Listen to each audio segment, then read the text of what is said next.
사무엘하 7장의 본문의 말씀은 하나님께서 다윗으로 하여금 모든 대적들을 다 이기게 하셨고 비로소 평안히 살게 하신 때라는 말씀으로 오늘 본문은 시작하고 있습니다. 1절 말씀을 다시 한번 읽어보게 되면 여호와께서 주의 모든 원수를 무찌르사 왕으로 궁에 평안히 살게 하신 때에 라면서 오늘 본문은 말씀하고 있습니다. 다윗이 이처럼 평안을 누리기 시작한 때가 얼마 만인지 모르겠습니다.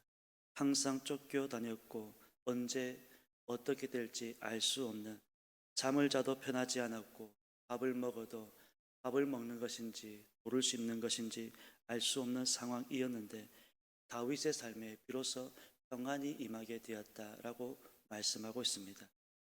그리고 자신의 마음이 불편한 것은 왕궁에 좋은 집에 생활하는 모습이 하나님께 죄송스럽기까지 하였다라는 마음입니다. 그 마음을 선지자 나단에게 말하고 있습니다.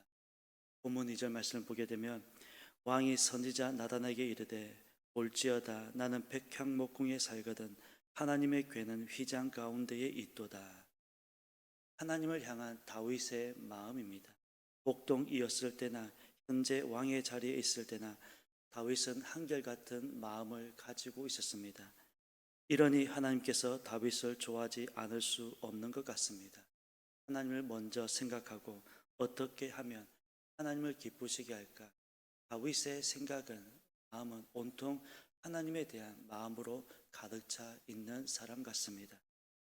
사람이 무슨 생각을 하고 있느냐에 따라서 그 생각은 행동으로 옮겨진다고 합니다.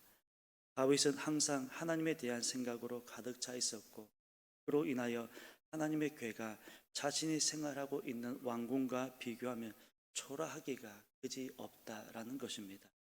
자신은 백향목궁에서 생활하고 있는데 하나님의 궤는 휘장 가운데 있도다 라면서 불편한 마음을 그렇게 표현하고 있습니다. 다윗이 그렇게 생각하지 않는다고 해서 누구 한 사람 다윗에게 뭘 할 사람은 없었습니다. 이러한 마음을 당시 선지자였던 나단에게 이야기하였더니 나단 선지자는 하나님께서 왕과 함께 계시는데 마음에 있는 모든 것을 행하라고 들었습니다. 하나님께서 함께 하시는데 왕과 함께하고 계시는데 무엇이 꺼리길 게 있겠습니까? 마음에 있는 대로 하십시오. 나단 선지자는 일반적으로 상식적인 이야기를 한 것입니다. 누구나 그렇게 이야기하지 않겠습니까? 그런데 하나님께서는 다른 생각을 가지고 계셨습니다. 그 밤에 하나님께서 다윗에게 임하신 것이 아니라 나단 선지자에게 임하셔서 말씀하였습니다. 다윗의 그런 마음만큼만 하나님께서 받으시겠다는 것입니다. 나는 내 마음에 그런 생각이 있다는 것이 참 좋다는 것입니다. 그렇지만 이어지는 하나님의 말씀은 너는 나를 위하여 집을 짓지 않는 것이 좋겠다라고 하는 말씀입니다. 비록 다윗이 성전을 건축하지는 못하였지만 다윗이 하나님을 향한 그 마음만큼은 하나님께서 받으신 것입니다. 하나님의 뜻은 무언가 하는 것도 하나님의 뜻이지만 하지 못하게 하는 것도 하나님의 뜻이라고 하는 것입니다. 하나님께서는 무조건 무언가 해야만 하나님의 뜻이 아니라 때로는 하지 않는 것도 하나님의 뜻이라고 하는 사실을 우리는 오늘 본문의 말씀을 통해서 배울 수가 있습니다. 그러게 안 된다고 해서 못했다고 해서 속상하거나 하지 말고 분명히 하나님의 뜻이 있을 것이다. 하나님의 뜻이 있을 것이야. 하나님의 뜻을 받아들이는 순종하는 자세가 필요하다는 말씀입니다. 다윗이 하나님의 성전을 건축한 힘이 없는 것도 아니었고 그것이 하나님의 뜻이 아니라고 하는 것을 알고는 더 이상 하나님 하고 싶습니다. 그렇게 하나님께 때를 쓰는 것이 아니라 하나님께서 그렇게 말씀하셨을 때는 그 말씀을 받아들이고 순종하고 있었습니다. 신앙생활에서 이러한 자세는 중요합니다. 때로는 내 생각과 내 뜻대로 안 될 때가 더 많습니다. 신앙생활에서 내 생각과 내 뜻대로 안 되는 일들이 더 많은 것 같습니다. 그렇다고 해서 하나님 뜻이 아니냐? 절대로 그렇지 않다는 것을 우리는 기억해야만 합니다. 우리가 무슨 일을 할 때 우리가 생각하는 것처럼 조급하게 하지도 않고 또 무리하게 추진하지도 않고 하나님께서는 인격적으로 하신다라고 하는 사실입니다. 하나님께서는 하나님의 일에는 인격적으로 신사적으로 하신다는 사실입니다. 다윗의 입장에서 볼 때 하나님의 궤가 휘장 가운데 엉성한 천막에 덮여 있는 누가 봐도 그렇게 보이지 않겠습니까? 또 휘장이라고 해서 지금처럼 화려한 것도 아니었을 텐데 아마도 많이 엉성한 곳에 하나님의 궤가 모셔져 있었을 것입니다. 다윗이 그것을 볼 때마다 마음이 불편했던 것 같습니다. 자신은 화려한 백향목궁에 있는데 하나님의 궤는 초라한 곳에 그저 휘장 가운데 덮여 있는 그것을 본 것입니다. 또 하나님께서는 지난 시간 동안 약 400년가량 휘장 가운데 있으면서 단 한 번도 너희가 어찌하여 이방 신들은 큰 신전을 가지고 있는데 나는 이게 뭐냐? 한 번도 그렇게 말씀하신 적이 없었습니다. 마음을 보는 것입니다. 지금 다윗이 어떤 마음을 가지고 있느냐? 그 마음을 보는 것입니다. 지금 다윗은 자신은 백향목 궁에 살면서 하나님의 전을 건축하겠다고 하였지만 하나님의 뜻은 내 아들 때에 가서 건축하게 될 것이다 라고 말씀하고 있습니다. 오늘 본문에는 그런 말씀이 없지만 역대상 22장 6절에서 8절까지의 말씀을 보게 되면 이렇게 말씀하고 있습니다. 다윗이 그의 아들 솔로몬을 불러 이스라엘 하나님 여호와를 위하여 성전 건축하기를 부탁하여 다윗이 솔로몬에게 이르되 내 아들아 나는 내 하나님 여호와의 이름을 위하여 성전을 건축할 마음이 있었으나 여호와의 말씀이 내게 임하여 이르시되 너는 피를 심히 많이 흘렸고 크게 전쟁하였느니라. 내가 내 앞에서 땅에 피를 많이 흘렸은즉 내 이름을 위하여 그 성전을 건축하지 못하리라. 다윗으로 하여금 성전을 건축하지 못하게 하신 이유는 다윗 스스로도 느끼기에는 피를 많이 흘렸다는 것 때문에 성전을 건축하지 못하게 하였는데 성전을 건축하는 사람이 어떤 자세와 어떤 마음가짐을 가져야 하는지도 보여주고 있습니다.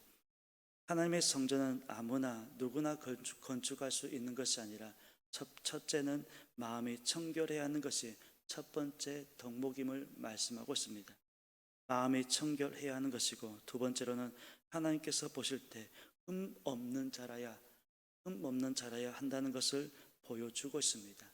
하나님의 성전은 마음이 청결해야 하는 것이고 또 삶에 우리의 몸과 마음, 우리의 삶에 흠이 없어야 한다는 사실을 말씀하고 있습니다. 우리가 일평생을 살면서 하나님의 성전을 몇 번이나 건축할 수 있겠습니까? 하나님의 성전은 아무나 건축할 수 있는 것도 아닌 것 같습니다. 다윗처럼 모든 것을 다 갖춘 다윗이라도 성전 건축만큼은 하지 못하였습니다. 그가 할 수 없는 것이 아니라 모든 조건이 다 갖춰져 있음에도 불구하고 그는 성전을 건축하지 못하였습니다. 그러나 다윗의 그 마음만큼은 하나님께서도 받으셨다는 것입니다. 비록 성전을 건축하지는 못하였지만 마음으로는 이미 성전을 건축한 것 아니겠습니까? 그래서 그 마음을 하나님께서 기쁘게 받으신 것입니다. 다윗의 이런 마음 때문에 하나님께서는 오늘 본문을 다 읽어보진 않았지만 오늘 본문을 읽어보시게 되면 하나님께서 이렇게 약속을 주고 있습니다. 9절 말씀입니다. 내가 가는 모든 곳에서 내가 너와 함께 있어 내 모든 원수를 내 앞에서 멸하였은즉 땅에서 위대한 자들의 이름같이 내 이름을 위대하게 만들어 주리라. 모든 원수를 멸하게 만들어 주신다는 것이며 다윗의 이름을 위대하게 만들어 주신다는 말씀입니다. 11절 말씀을 보게 되면 너를 모든 원수에게서 벗어나 편히 쉬게 하리라. 편히 쉬게 해 주시겠다라고 말씀하고 있습니다. 뿐만 아니라 16절 말씀입니다. 내 집과 내 나라가 내 앞에서 영원히 보존되고 내 왕위가 영원히 견고하리라. 다윗의 왕위가 영원히 견고하게 될 것을 말씀하고 있습니다. 비록 성전을 건축하지 못하였지만 그가 가지고 있는 그 한결같은 그 마음 하나님께서 받으시고 다윗에게 비로소 약속의 말씀을 더하여 주고 있습니다. 비록 성전을 건축하지 못하였지만 다윗의 신앙과 열심을 엿볼 수 있는 말씀입니다. 다윗의 신앙은 여전히 하나님께 향하여 있었으며 그 열심은 왕이 되었음에도 불구하고 항상 하나님을 향한 열심이 한결같았음을 알 수 있습니다. 그런 다윗을 하나님께서 기뻐 보신 것입니다. 오늘 우리가 잊어버리지 말아야 할 것이 있다면 하나님을 향한 신앙과 하나님을 향한 열심입니다. 신앙과 열심은 결코 잊어서는 안 되는 단어입니다. 왜 우리는 젊었을 때는 열심히 했는데 연세가 들었다고 해서 뒤로 물러서려고만 하시는지, 왜 우리는 젊을 때는 가능하였는데 왜 나이가 들었다고 해서 자꾸만 우리는 손살을 치면서 거부하시는지, 하나님 앞에서는 언제나 우리의 몸과 마음가짐은 같아야 한다는 사실입니다. 내가 젊었을 때나 내가 나이가 들었을 때나 늘 한결같은 마음으로 하나님 앞에 서 있어야 되지 않겠습니까? 젊을 때는 늘 했는데 이제 나이가 들었다고 해서 뒤로 물러선다고 하면 과연 주님께서 우리의 그 모습을 보시면 기뻐하시겠습니까? 아, 그래, 너 수고했어. 우리에게 그렇게 칭찬의 말씀을 들려주시겠습니까? 저는 그것은 아니라고 봅니다. 우리의 젊었을 때나 나이가 들었을 때나 우리가 힘을 다하여서 하나님께 최선을 다하는 모습이 하나님께서 보실 때 가장 아름다운 모습일 줄로 믿습니다. 또 하나님께서는 마음 중심을 보신다는 사실 또한 잊어서는 안 될 것입니다. 그래서 무릇 지켜야 되는 게 너무도 많지만 성경은 말씀하고 있습니다. 마음을 지키라, 내 마음을 지키라 라고 우리에게 말씀해 주고 있습니다. 우리의 마음을 지키는 것입니다. 그러므로 오늘 하루도 하나님께서 주신 이러한 신앙과 열심으로 오늘 하루도 하나님을 섬겨나가는 저와 여러분의 삶이 되시기를 예수님의 이름으로 축원합니다. 기도드리겠습니다. 하나님, 은혜를 감사드립니다. 오늘 다윗의 신앙과 열심을 살펴보게 되었습니다. 다윗의 신앙 여전히 하나님께 향하여 있었으며 그 열심은 젊을 때나 또한 지금의 왕의 자리에 있었을 때나 한결같은 모습을 보여주고 있습니다.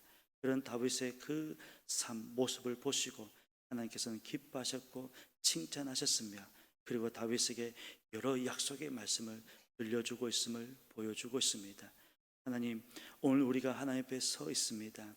오늘 하루도 우리는 하나님 앞에 서 있을 것입니다. 아니, 일평생 하나님 앞에 서 있을 것입니다. 우리 자신을 돌아보아서 첫째는 우리의 마음을 지키며 더 나아가서 우리의 신앙과 열심을 가지고 하나님과 하나님의 교회를 섬겨 나갈 수 있는 우리의 삶이 되어지게 도와 주옵소서. 추워도 손살을 치면서 뒷걸음치지 않는 우리의 모습들이 되어지지 않도록 우리를 인도하여 주옵소서. 오늘도 최선을 다해 하나님을 섬길 수 있는 우리의 삶이 되기를 원하며 감사드리며 예수님의 이름으로 기도드립니다. 아멘.